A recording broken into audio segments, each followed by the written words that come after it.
ഇന്റർനെറ്റിന്റെ രണ്ടാമത്തെ സെഷനിൽ രണ്ടാമത്തെ ആക്ടിവിറ്റി ആയിട്ട് നൽകിയിരിക്കുന്നത് 3-ാം ക്ലാസ്സിലെ പരിസര പഠന പാഠപുസ്തകത്തിൽ നന്മ വിളയിക്കും കൈകൾ എന്ന അധ്യായത്തിൽ ഒരു പഠന പ്രവർത്തനത്തിനായി തയ്യൽ, മരപ്പണി തുടങ്ങിയ ചെറുകിട തൊഴിലുകളിൽ ഉപയോഗിക്കുന്ന ഉപകരണങ്ങളുടെ ചിത്രങ്ങൾ ഇന്റർനെറ്റിൽ നിന്ന് ശേഖരിച്ച് പ്രത്യേകം ഫോൾഡറിൽ സേവ് ചെയ്യാനാണ് പ്രവർത്തനം. ഇതിനായി മോസില്ല ഫയർഫോക്സിന്റെ വെബ് ബ്രൗസർ തുറക്കുക. അഡ്രസ് ബാറിൽ google.co.in എന്ന് ടൈപ്പ് ചെയ്ത് എന്റർ അമർത്തുക.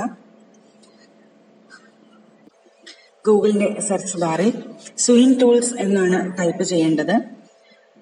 2 വാക്കുകൾ ഉള്ളതുകൊണ്ട് ഇതിനെ സ്ട്രിങ്ങിന്റെ ഉള്ളിലാണ് നമ്മൾ ടൈപ്പ് ചെയ്യുക, കോഡ്സിന്റെ ഉള്ളിലാണ് നമ്മൾ ടൈപ്പ് ചെയ്യുക. 2 വാക്കുകൾ ആണ് നമ്മൾ കീവേഡ് ആയിട്ട് കൊടുക്കുന്നതെങ്കിൽ ഇതുപോലെ കോഡ്സിന്റെ ഉള്ളിൽ കൊടുത്താൽ ഈ 2 വാക്കുകളും ഒറ്റ ഒരു കീവേഡ് ആയിട്ട് ഗൂഗിൾ ഇതിനെ പരിഗണിക്കും. സ്വിംഗ് ടൂൾസ് കോഡ്സിന്റെ ഉള്ളിൽ കൊടുത്ത് എന്റർ കീ അമർത്തുന്നു. ഇതുമായിട്ട് ബന്ധപ്പെട്ട വിവരങ്ങൾ അടങ്ങിയ വെബ്സൈറ്റുകളാണ് താഴെ കാണുന്നത്. നമുക്കിവിടെ വേണ്ടത് തയ്യൽ ആയിട്ട് ബന്ധപ്പെട്ടുള്ള ഉപകരണങ്ങളുടെ ചിത്രങ്ങളാണ് നമുക്ക് ആവശ്യം. നമുക്കിവിടെ ചിത്രങ്ങൾ മാത്രം മതി. അതിന് ഇമേജസ് എന്നുള്ള ടാബ് സെലക്ട് ചെയ്യാം. സ്വിംഗ് ടൂൾസ് ആയിട്ട് ബന്ധപ്പെട്ട ചിത്രങ്ങളാണ്, ഉപകരണങ്ങളുടെ ചിത്രങ്ങളാണ് താഴെ കാണുന്നത്. പക്ഷെ ഈ ചിത്രങ്ങളെല്ലാം കോപ്പിറൈറ്റ് ആക്ട് പ്രകാരം അപ്ലോഡ് ചെയ്തിട്ടുള്ളവയാണ്. നമുക്ക് യഥേഷ്ടം ഇതിനെ ഡൗൺലോഡ് ചെയ്യാനോ ഉപയോഗിക്കാനോ നിയമപ്രകാരം അനുമതിയില്ല.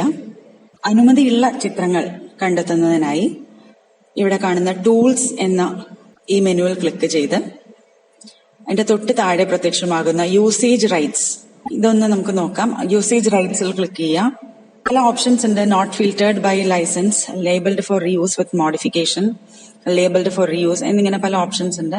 ഇതിൽ നമുക്കറിയാം ഇപ്പോ ടിക്ക് മാർക്ക് വന്നിരിക്കുന്നത് നോട്ട് ഫിൽറ്റേർഡ് ബൈ ലൈസൻസ് എന്ന ഓപ്ഷന്റെ കീഴിൽ വരുന്നതാണ്. അതുകൊണ്ട് തന്നെ ഈ ചിത്രങ്ങളെല്ലാം ചിലതെങ്കിലും അല്ലെങ്കിൽ മുഴുവനായും കോപ്പിറൈറ്റ് ആക്ടിന്റെ പരിധിയിൽ വരുന്നതാണ്. നമുക്ക് ഡൗൺലോഡ് ചെയ്യാൻ അനുമതി ഇല്ലാത്തതാണ്.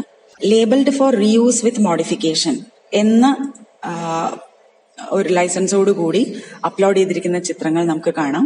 ഇതിലേതെങ്കിലും നമുക്ക് ഡൗൺലോഡ് ചെയ്ത് അതിനെ മോഡിഫൈ ചെയ്ത് നമ്മളുടെ പഠന പ്രവർത്തനങ്ങൾക്കായിട്ട് ഉപയോഗിക്കാൻ യാതൊരുവിധ നിയമ തടസ്സങ്ങളും ഇല്ല. ആയതിനാൽ നമുക്ക് ഇതിൽ നിന്ന് ഏതെങ്കിലും ഒരു ചിത്രം സെലക്ട് ചെയ്യാം. ചിത്രത്തിന്റെ മുകളിൽ മൗസ് വെച്ച് റൈറ്റ് ക്ലിക്കിൽ സേവ് ഇമേജ് ആസ് എന്നുള്ള ഓപ്ഷൻ തിരഞ്ഞെടുക്കുക. അനുയോജ്യമായ പേര് നൽകി ഫോൾഡറും സെലക്ട് ചെയ്ത് സേവ് ചെയ്യുക.